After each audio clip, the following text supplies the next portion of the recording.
नमस्कार बच्चों, मंजरी इस पाठ्य पुस्तक में फिर से एक बार आपका स्वागत है। आज हम मंजरी इस पाठ्य पुस्तक से पाठ नंबर 5वां पढ़ने जा रहे हैं, जिसका शीर्षक है निज भाषा उन्नति। निज भाषा उन्नति इस पाठ का यह सेशन नंबर पहला है। यह पाठ एक कविता है जो भारतेंदु हरिश्चंद्र द्वारा लिखा गया है। कविता का अध्ययन करने से पहले हम लेखक और कवि के बारे में संक्षिप्त परिचय जान लेते हैं।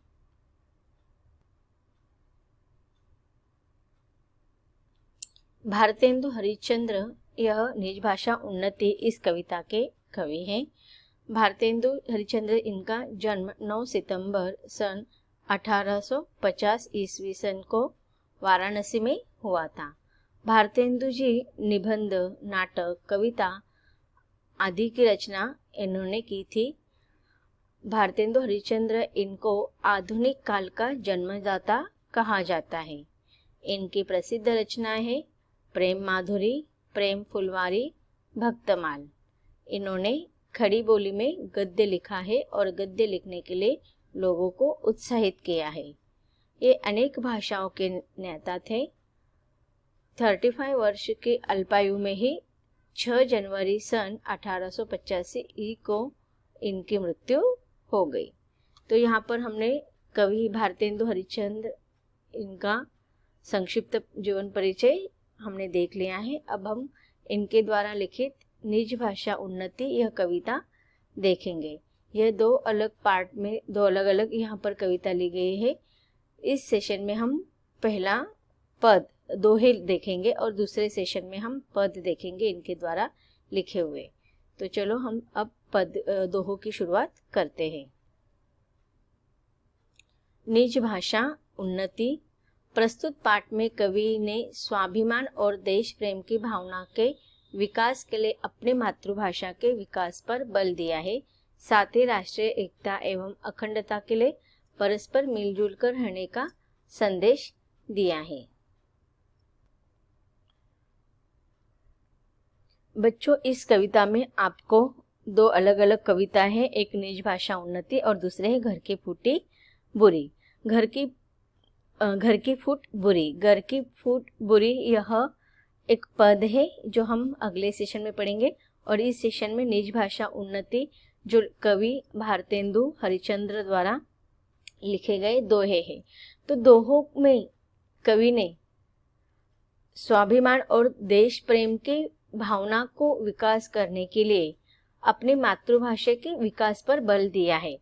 अब देखिए, जब भी हम विकास की बात आते हैं, जब हम हमारे व्यक्तिगत विकास के बारे में सोचते हैं, अगर जब तक हमारा व्यक्तिगत विकास नहीं होता, हमारा परिवार विकसित नहीं होता, और जब हमारा परिवार विकसित होता है तो एक परिवार जिस समाज में रहता है वो समाज विकसित होता है।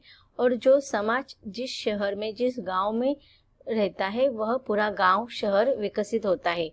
और वह गांव वह शहर जिस देश में है वह देश भी विकसित होता है। तो हमारे विकास का, देश के विकास का संबंध हमारे खुद से है, खुद के व्यक्तित्व से है, व्यक्तिमत्व से है। अगर हम हमारा व्यक्तित्व विकसित करेंगे तो ही हमारा देश का विकास भी होगा। तो हमारे देश के प्रति हमारे मन में स्वाभिमान की भावना, देश प्रेम की भावना जब जागृत होती है तब हम हमारे देश के विकास के बारे में सोचते हैं। तो हमारे देश के विकास के लिए हमारे व्यक्तित्व का विकास होना बहुत ही महत्वपूर्ण है। और हमारा विकास कब होगा? जब हम स्वयं अपने मातृभाषा में अपने भावनाओं को व्यक्त करेंगे। हमारी मातृभाषा ही कि एक पूरा हमारा आंतरिक, मानसिक, शारीरिक सारे प्रकार के जो विकास है वह हमारे मातृभाषा ही उसमें महत्वपूर्ण स्थान होता है मातृभाषा का। यहाँ पर देखिए, मातृभाषा किस प्रकार से हमारे देश के विकास में अत्यंत महत्वपूर्ण है, इसका वर्णन इस कविता में किया है। यह कविता लगभग उस समय ही लिखा गया था जब हमारे देश को स्वतंत्रता प्राप्त होने के कगार पर थी। और जब हमारे देश को स्वतंत्रता चाहिए तो उस समय अंग्रेजों का राज हमारे देश पर था और अंग्रेज सरकार चाहती थी कि इस देश के, हमारे देश के सारे व्यवहार अंग्रेजी भाषा में हो। और इस प्रकार अंग्रेजी भाषा को बहुत ही महत्वपूर्ण माना जाता था। अब भी हम देखते हैं कि आज भी हमारी इंटरनेशनल भाषा के रूप में जो लैंग्वेज है वह अंग्रेजी का ही महत्व उसमें ज़्यादा अधिक है। लेकिन फिर भी हम भले ही अंग्रेज सरकार अपनी भाषा, अपना सारा वर्चस्व हमारे देश पर स्थापित करना चाहते थे, लेकिन हमारे देश प्रेमी जो क्रांतिकारी, जो नेता, जो लेखक, जो कवि थे, वह अपने देश के विकास के लिए, देश की जनता के विकास के लिए उनका यही मानना था कि हमें हमारी राष्ट्रभाषा के विकास पर ध्यान देना है, और राष्ट्रभाषा जब विकसित होगी तब हमारे देश की भाषा जब विकास होगी, हमारी खुद की भाषा जो खुद की जिस भाषा की निर्मित हमारे देश में ही हुई है उसी में हमारा विकास भी होगा और हमारे देश का भी विकास होगा। कोई अन्य देश से आई हुई, परदेश से आई हुई कोई भी विदेशी भाषा से हमारे देश का और हमारा विकास नहीं होगा। तो यहाँ पर मातृभाषा के विकास पर कवि ने जोर दिया है। देखते हैं, पहला दोहा है, निज भाषा उन्नति है सब उन्नति को मूल, निज बिन निज भाषा ज्ञान के मिटे नहीं को शूल। अब देखिए यहाँ पर हमारा जो कविता का जो टाइटल है वो निज भाषा उन्नति है। निज मतलब हमारी खुद की, स्वयं की भाषा उन्नति। उन्नति का अर्थ क्या होता है? विकास, प्रगति। हमारे विकास में हमारी भाषा ही अत्यंत महत्वपूर्ण स्थान प्रदान करती है, और हमारे देश का अगर विकास होना है तो अब हमारी निज भाषा में ही उसका विकास होगा। निज भाषा उन्नति है कि हमारे स्वयं की जो भाषा है, निज मतलब अपनी भाषा उन्नति है। तो हमारी निज भाषा कौन सी है? कि जो भाषा सारे लोगों को आती है, समझती है, तो वही भाषा उन्नति है, सब उन्नति का मूल। मूल का अर्थ होता है कि आधार। बिन निज भाषा ज्ञान के मिटे नहीं का शूल। शूल का अर्थ क्या होता है? अर्थात इसका अर्थ होता है कांटे, लेकिन यहाँ पर हमें दुख, दर्द, पीड़ा इससे लेना है कि जब तक हम हमारी निज भाषा का ज्ञान प्राप्त नहीं करते हैं, हमारे मातृभाषा का ज्ञान प्राप्त नहीं करते हैं, तब तक हमारे हिय मिटे न हिय का अर्थ होता है हृदय, मन। मन में जो दुख, दर्द है वह कम नहीं हो पाएगा। मिटे का अर्थ होता है कम होना। अब देखिए, जब कोई भी बालक धीरे धीरे उसका विकास होता है, हम देखते हैं छोटा सा जो बालक होता है वह अपने परिवार वालों लोगों के द्वारा जो भाषा बोली जाती है उसी भाषा को वह ग्रहण करता है और धीरे धीरे धीरे उसी भाषा को समझता है और अपने मनों के भावों को वो उसी भाषा में व्यक्त करता है। अब देखें, अगर एक परिवार में एक छोटा सा बच्चा है और उस परिवार में बहुत सारे अलग अलग भाषा बोलने वाले उसके अपने ही लोग हैं, उसकी माँ एक अलग भाषा में बात करे, उसके पिताजी एक अलग भाषा में बात करे, उसके दादाजी अलग भाषा में, उसके दादी जी अलग भाषा में, या फिर परिवार के और अन्य सदस्य वो भी अलग अलग भाषा का व्यवहार उस बालक के साथ करेंगे, तो उस बालक को उन भाषाओं के बारे में इतना समझ में नहीं आएगा और वो अपनी भावनाओं को किस भाषा में वो व्यक्त करेगा। तो जब एक ही परिवार में सारे लोग मिलकर एक ही भाषा बोलते, अपनी मातृभाषा बोलते हैं, और वह छोटा सा बालक भी उस भाषा को ग्रहण करते हैं और अपने भावनाओं को, अपने विचारों को शब्द के रूप में प्रकट करता है, अर्थात अपने मन के भावों को, जो विचार उसके मन में आते हैं उसे वह शब्द के रूप में सारे लोगों के सामने व्यक्त करता है। अगर उसको आनंद है तो आनंद के भाव को कैसे व्यक्त करेंगे? तो बोलकर। अब बोलेंगे तो ही भाषा आती है ना, बोलने का अर्थ ही भाषा में हम बोलते हैं। तो अब कौन सी भाषा में बोलते हैं? तो मातृभाषा। मातृभाषा हिंदी हो सकती है, हर देश की भाषा अलग अलग होती है मातृभाषा, लेकिन हमारे देश की जो भाषा है अधिकतर मातृभाषा हिंदी ही मानी जाती है। तो यहाँ पर हिंदी इस मातृभाषा का विकास के बारे में वर्णन कर रहे लेखक कवि कहते हैं कि जिस प्रकार से वह बालक अपने मन के खुशियों को, आनंद को भाषा के रूप में व्यक्त करता है, उसी प्रकार अगर उसके मन में कुछ दर्द छुपा है, कुछ दुख है, कुछ पीड़ा है, उस दर्द को अगर वह भाषा के माध्यम से नहीं बोलेगा, नहीं कहेगा, तो उसके हृदय में वह दुख, दर्द जहर बनकर ही रहेगा और इस प्रकार वह कांटे की चुभन शूल की चुभन उसके मन को, जब तक वह अपनी भावनाओं को भाषा के रूप में व्यक्त नहीं करता है तब तक वह किसी को भी अपनी भावनाओं को नहीं बता सकता है। तो यहाँ पर कहा है कि बिन निज भाषा ज्ञान के मिटे न हिय को शूल। अब देखिए बच्चे, यहाँ पर अलग अलग दोहे दिए हैं, उनका हर एक दोहे का मैं अर्थ बताऊंगी और उसका संदर्भ, प्रसंग और व्याख्या बताऊंगी। अब इस दोहे का संदर्भ, प्रसंग और हम व्याख्या देखेंगे।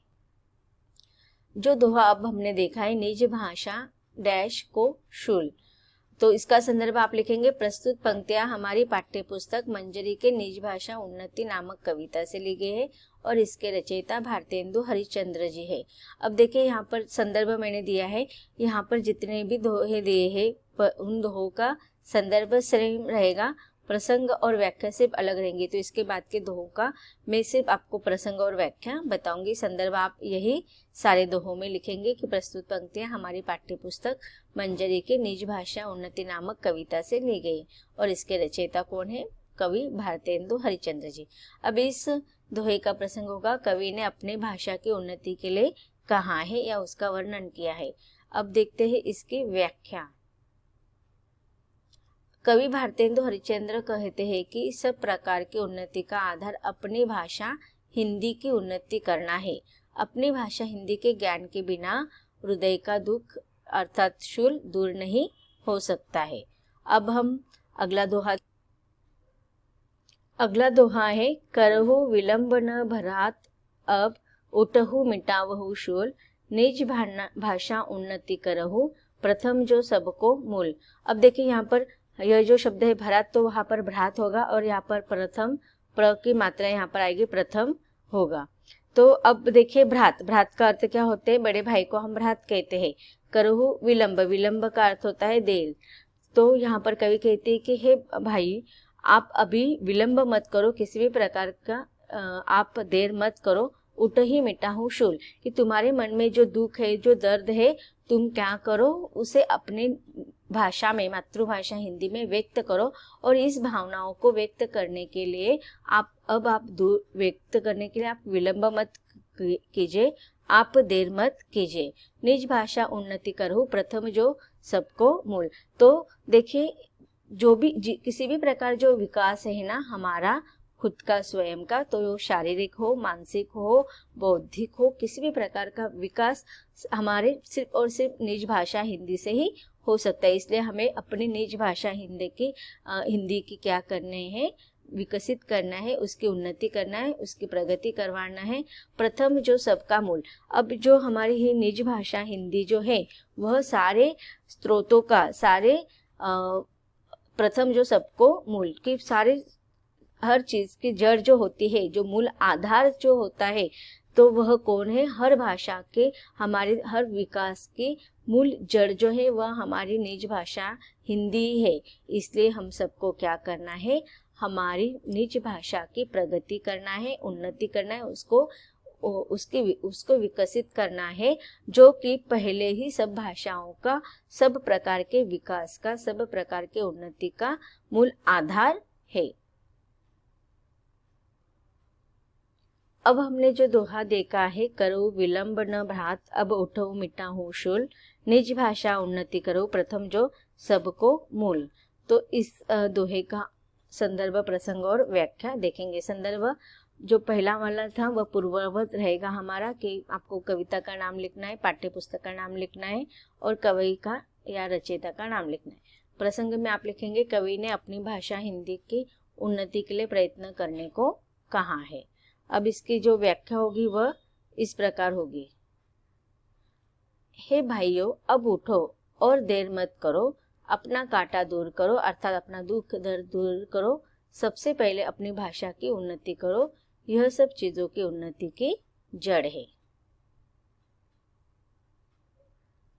तो बच्चों, अब तक हमने इस कविता के कवि के बारे में संक्षिप्त जानकारी हासिल की और फिर कवि भारतेंदु हरिश्चंद्र द्वारा लिखित दोहों में से दो दोहे को हमने विस्तार के साथ पढ़ा। इसमें हमारे प्रसंग, संदर्भ और व्याख्या देखी। उर्वरित दोहों का अध्ययन हम इसके अगले सेशन में करेंगे। धन्यवाद।